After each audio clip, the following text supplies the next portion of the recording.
Brother, ಮೊನ್ನೆಯಿಂದ ಒಂದು audio ಸಿಕ್ಕಾಪಟ್ಟೆ viral ಆಗ್ತಿದೆ. ಹಾ. ನಿಮ್ಗೆ ಗೊತ್ತಿರ್ಬೋದು, ಮದೇನೂರು ಮನು ಅವರು ಅವರೊಂದು ಹೇಳಿಕೆ ಕೊಟ್ಟಿರ್ತಾರೆ. ಹ್ಮ್ ಬಟ್ ಅದ್ರ ಬಗ್ಗೆ ನಿಮ್ಮ ಅಭಿಪ್ರಾಯ ಏನು? ಯಾಕಂದ್ರೆ ನಮ್ಮ ಸ್ಯಾಂಡಲ್ವುಡ್ ನಟರ ಬಗ್ಗೆ ಎಲ್ಲ ಮಾತಾಡಿದ್ದಾರೆ ಆ ವಿಡಿಯೋದಲ್ಲಿ, ಅದು ಆಡಿಯೋದಲ್ಲಿ. ಬಟ್ ಅದು ನೀವು ಕೇಳಿದ್ರಾ ಏನು? ಕೇಳಿದೀನಿ. ಅದೇ ಮೊನ್ನೆಯಿಂದ ಅದು ಫುಲ್ಲು ವೈರಲ್ ಆಗ್ತಿದೆ. ಅದ್ ಯಾಕೆ ಕೇಳಿದ್ರು ಅನ್ನೋದೇ ಗೊತ್ತಾಯ್ತಿಲ್ಲ. ಅದ್ ನಿಜವಾಗ್ಲೂ ಮಡೇನೂರ್ ಮನೋರ್ ವಾಯ್ಸು ಅಂತ ಎಲ್ಲ ಹೇಳ್ತವ್ರೆ. ಒಂದ್ ವೇಳೆ ಅವರೇ ಹೇಳೋದಾಗಿದ್ರೆ ಅಕಸ್ಮಾತ್ ಅದು ದಯವಿಟ್ಟು ತಪ್ಪು ಅಂತ ಹೇಳ್ತೀನಿ. ಯಾಕೆಂದ್ರೆ ಯಾವ ನಟರಿಗುವೆ ಆ ತರ ಹೇಳ್ಬಾರ್ದು ಅಲ್ವಾ. ಫಸ್ಟ್ ಆಫ್ ಆಲ್ ಇವಾಗ ಹೊಸ್ದಾಗೆ ಅವರು ಏನೋ ಒಂದು ಸ್ಯಾಂಡಲ್ವುಡ್ಗೆ ಕಾಲಿಡ್ತಾ ಇದ್ದಾರೆ.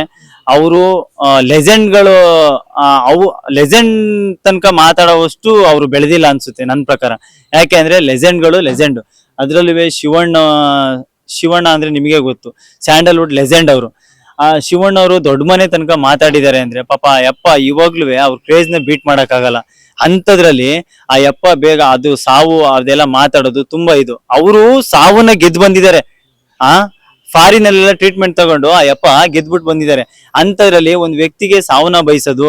ಆಮೇಲೆ ಅವರಿಗೆಲ್ಲ ನಾನು ಧ್ರುವ ಸರ್ಜಾ ಮತ್ತೆ ಡಿ ಬಾಸ್ ಅವರು, ನಾನು ಆಕ್ಚುಲಿ ಡಿ ಬಾಸ್ ಅಭಿಮಾನಿ. ನನಗೆ ಬೇಜಾರಾಗಿದ್ದು ನಮ್ಮ ಬಾಸ್ ಬಗ್ಗೆ ಮಾತಾಡಿದ್ಕೆ. ಅದು ಮಡೇನೂರ್ ಮನು ಅಂತಾನೆ ಹೇಳಲ್ಲ, ಯಾವುದೇ ವ್ಯಕ್ತಿ ಒಬ್ಬ ನಟರಿಗೆ ಏನೇ ಒಂದು ಈ ತರ ಒಂದು ಸುದ್ದಿ ಹೇಳಿ ಇದ ಬೇರೆ ತರ ಮಾತಾಡಿದ್ರು ಯಾವ ಅಭಿಮಾನಿನೂ ಸಹಿಸಲ್ಲ. ಅಂತದ್ರಲ್ಲಿ ನಾನು ಒಬ್ಬ ಡಿ ಬಾಸ್ ಅಭಿಮಾನಿಯಾಗಿ ನಾನು ಹೇಳ್ತಾ ಇದ್ದೀನಿ, ಅವ್ರು ಹೇಳಿದ್ದು ಅಕ್ಷರಸ ತಪ್ಪು. ಅವ್ರು ಹೇಳಿದ್ದೆ ಆದ್ರೆ ಅವ್ರಿಗೆ ಕ್ರಮ ಕೈಗೊಳ್ಬೇಕು, ಮತ್ತೆ ಸಾರಿ ಕೇಳ್ಬೇಕು ಅವರು. ಯಾಕೆ ಅಂದ್ರೆ ಎಲ್ಲರಿಗೂ ಕಾಂಪಿಟೇಷನ್ ಕೊಡೋದಕ್ಕೆ ಬರ್ತಾರೆ. ಇಲ್ಲಿ ಅಣ್ಣಪ್ಪ ಅಪ್ಪ ಅಂತ ಹೇಳ್ಕೊಂಡು ಬೆಳ್ಕೋಬೇಕಷ್ಟೇ.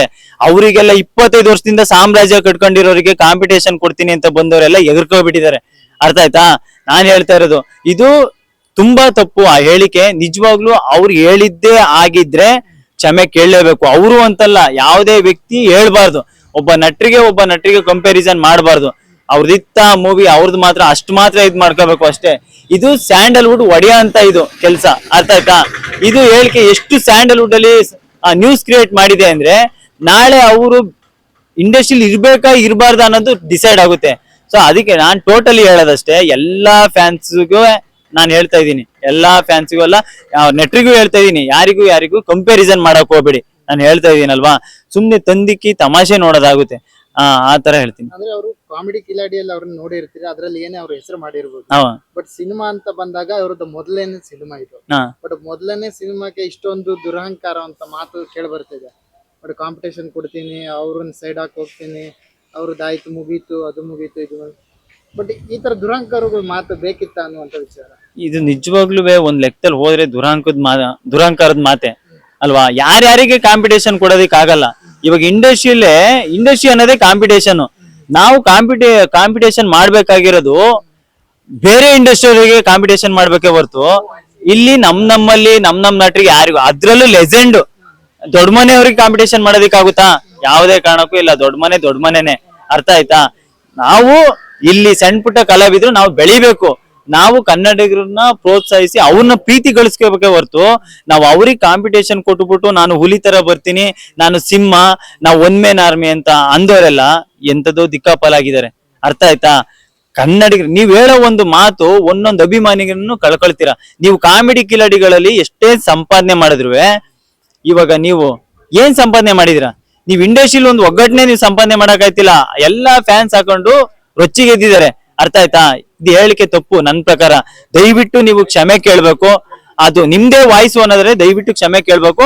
ಅದೇ ನಾ ಎಲ್ರಿಗೂ ವಾರ್ನಿಂಗ್ ಮಾಡ್ತೀನಿ, ಯಾವ ನಟರಿಗೂ ಯಾರಿಗೂ ಕಂಪ್ಯಾರಿಸನ್ ಮಾಡೋದಾಗ್ಲಿ, ಸಾವು ಕಟ್ಟೋದಾಗ್ಲಿ, ನಾನು ಕಾಂಪಿಟೇಷನ್ ಕೊಡ್ತೀನಿ, ಅವರು ಹಿಸ್ಟ್ರಿನೇ ಬರ್ದಿದ್ದಾರೆ. ಲೆಜೆಂಡ್ ಅವ್ರದ್ದು ಮುಟ್ಟಕ್ಕೂ ಆಗಲ್ಲ, ಅವ್ರ ಬ್ಯಾನರ್ ಟಚ್ ಮಾಡಕ್ಕೂ ಆಗಲ್ಲ. ಅಂತದ್ರಲ್ಲಿ ಹೆಂಗ್ರಿ ನೀವು ಕಾಂಪಿಟೇಷನ್ ಕೊಡ್ತೀರಾ? 25 ಇಯರ್ಸ್ ಡಿ ಬಾಸ್ ಸಾಮ್ರಾಜ್ಯ ಕಟ್ಕೊಂಡಿದ್ದಾರೆ. ಶಿವಣ್ಣ ಎಷ್ಟು 40 ವರ್ಷ ಆಯ್ತು ಅವ್ರು ಬಂದು. ಯಪ್ಪ ಇವಾಗಿನ ಕಾಲದಲ್ವೇ ಆಡೋ ಮಕ್ಳು ಸಹಿತ ಅವ್ರ ಫ್ಯಾನು ಅಂದ್ರೆ ಅರ್ಥ ಮಾಡ್ಕೊಳ್ಳಿ. ಅವ್ರಿಗೆಲ್ಲ ಕಾಂಪಿಟೇಷನ್ ಮಾಡೋದಕ್ಕಾಗುತ್ತಾ? ಬಂದ್ವಾ ನಾವು ಸಿನಿಮಾ ಮಾಡಿದ್ವಾ, ಹೆಸರು ಮಾಡ್ಕೋಬೇಕು, ಜನಗಳ ಪ್ರೀತಿ ಸಂಪಾದನೆ ಮಾಡ್ಕೋಬೇಕು. ಅರ್ಥ ಆಯ್ತಾ? ಇಲ್ಲಿ ಏನಿದ್ರು ಇಂಡಸ್ಟ್ರಿಗೆ ನಾವು ಏನಾರು ಒಂದು ಕೊಡುಗೆ ಕೊಡ್ಬೇಕೆ ಹೊರ್ತು ನೀವು ಇಲ್ಲಿ ಕೊಡದಲ್ಲಿರೋ ಬಿಂದಿಗೆ ನೀರು ಚೆಲ್ಲಿ ಆಡ್ಬಿಟ್ಟು ಇದನ್ನ ದಿಕ್ ತಪ್ಸೋದಿಕ್ ಹೋಗ್ಬೇಡಿ. ದಯವಿಟ್ಟು ನಾನು ಹೇಳ್ತಾ ಇದ್ದೀನಿ, ಇದು ಇವ್ರಿಗೆ ಅಂತಲ್ಲ, ಪ್ರತಿಯೊಬ್ಬರಿಗೆ ಯಾರಿಗೆ ವಾರ್ನಿಂಗ್ ಕೊಡ್ತಾ ಇದ್ದೀನಿ, ಆತರ ಹೇಳೋದು ತಪ್ಪು. ಈ ಕೇಸ್ ಬಗ್ಗೆ ನಿಮ್ಗೆ ಏನ್ ಅನ್ಸ್ತು? ಕೇಸ್ ಬಗ್ಗೆ ಅದೇ ಹೇಳ್ತಾ ಇರೋದು. ಅವ್ರೇನೋ ಅದು ಅವ್ರ ಪರ್ಸನಲ್, ಆಕ್ಚುಲಿ ನಾವು ಮಾತಾಡಬಾರ್ದು. ಅದು ಅವ್ರ ವೈಯಕ್ತಿಕ, ಅದೇನು ಅಂತ ಗೊತ್ತಿಲ್ಲ. ಆದ್ರೆ ಈ ಟೈಮಲ್ಲಿ ಅದಾಗಿದ್ದು ನಂಗೆ ತುಂಬಾ ಬೇಜಾರಾಯ್ತಿದೆ. ಯಾಕೆಂದ್ರೆ ಒಬ್ಬ ಪ್ರೊಡ್ಯೂಸರ್ ಒಂದು ಬಂಡವಾಳ ಹಾಕಿ ಒಂದು ಮೂವಿ ಮಾಡ್ತಾನೆ ಅಂದ್ರೆ ಕಾಂಟ್ರವರ್ಸಿ ಇರಬಾರ್ದು ನನ್ನ ಪ್ರಕಾರ. ಕಾಂಟ್ರವರ್ಸಿ ಯಾಕೆಂದ್ರೆ ಕೋಟಿ ಇನ್ವೆಸ್ಟ್ಮೆಂಟ್ ಮಾಡಿರ್ತಾರಲ್ವಾ. ಈ ವೈಯಕ್ತಿಕನೆಲ್ಲ ರಿಲೀಸ್ಗಿಂತ ಮುಂಚೆನೆ ಬಗೆಹರಿಸ್ಕೋಬೇಕು. ರಿಲೀಸ್ ಆದ್ಮೇಲೆ ಆಗ್ಬಿಟ್ರೆ ಆ ಹೀರೋಗೆ ಅಲ್ಲ ಪ್ರಾಬ್ಲಮ್. ಪಾಪ ಅವ್ರನ್ನ ನಂಬಿಟ್ಟು ಒಬ್ಬ ಪ್ರೊಡ್ಯೂಸರ್ ಬಂಡವಾಳ ಹೂಡಿರ್ತಾನೆ ಗೊತ್ತಾ, ಅವ್ರ ಹೆಂಡತಿ ಮಕ್ಳೆಲ್ಲ ಎಲ್ಲೋ ಹೋಗ್ಬೇಕು ಅಲ್ವಾ. ಎಲ್ಲ ಸಾಲ ಸೋಲನ ಮಾಡ್ಬಿಟ್ಟು ತಂದಿರ್ತಾರೆ. ಅವರು ಶ್ರಮ ಆದ್ರೂನುವೆ ಆ ಶ್ರಮಕ್ಕೆ ಪ್ರತಿಫಲ ಎಲ್ಲಿ ಬಂತು? ಈ ತರ ಕೆಟ್ಟ ಕೆಲಸ ಮಾಡಿದ್ರೆ ಯಾರು ಸಪೋರ್ಟ್ ಮಾಡಲ್ಲ ಬ್ರದರ್, ಅರ್ಥ ಆಯ್ತಾ? ಈಗ ಮೊನ್ನೆ ರೀಸೆಂಟ್ ಆಗಿ ಯುದ್ಧಕಾಂಡ ಮೂವಿ ಅಜಯ್ ರಾವ್ದು ನೀವು ನೋಡಿರ್ಬೋದು, ಅರ್ಥ ಆಯ್ತಾ? ಅವರು ಎಷ್ಟು ಕಷ್ಟ ಪಟ್ಬಿಟ್ಟು ಮನೆ ಮಠ ಎಲ್ಲ ಅಡ ಇಟ್ಟು, ಕಾರ್ ಅಡ ಇಟ್ಟು ಅವ್ರೊಂದ್ ಮೂವಿನ ಗೆದ್ದಿದ್ದಾರೆ ಅಲ್ವಾ. ಅದು ಸೆಂಟಿಮೆಂಟ್ ಗೆದ್ದಿರೋದಲ್ಲ, ಅದು ಜನ ನೋಡಿದ್ರು, ಅವ್ರ ಕಷ್ಟಕ್ಕೆ ಸ್ಪಂದಿಸಿದ್ರು. ಹೌದಾ? ಈ ತರ ಮಾಡ್ಕೊಂಡ್ರೆ ನಿಮ್ಮ ಮೂವಿಗೆ, ನಿಮ್ಮ ಕೆರಿಯರ್ಗೆ ಹೊಡೆತ ಬೀಳುತ್ತೆ ಅನ್ನೋದನ್ನ ಬಿಟ್ರೆ, ಇದು ನೀವು ಮಾಡ್ಕೊಂಡಿರೋ ನಿಮ್ಮ ಹಾದಿಗೆ ನಿಮ್ಮ ಮುಳ್ಳು ಅಂತ ಹೇಳೋದಕ್ಕೆ ಇಷ್ಟಪಡ್ತೀನಿ. ಸಿನಿಮಾ ಜಗತ್ತಿನ ಕ್ಷಣ ಕ್ಷಣದ ಸುದ್ದಿಗಾಗಿ SSTV ನಿಮ್ಮೊಂದಿಗೆ.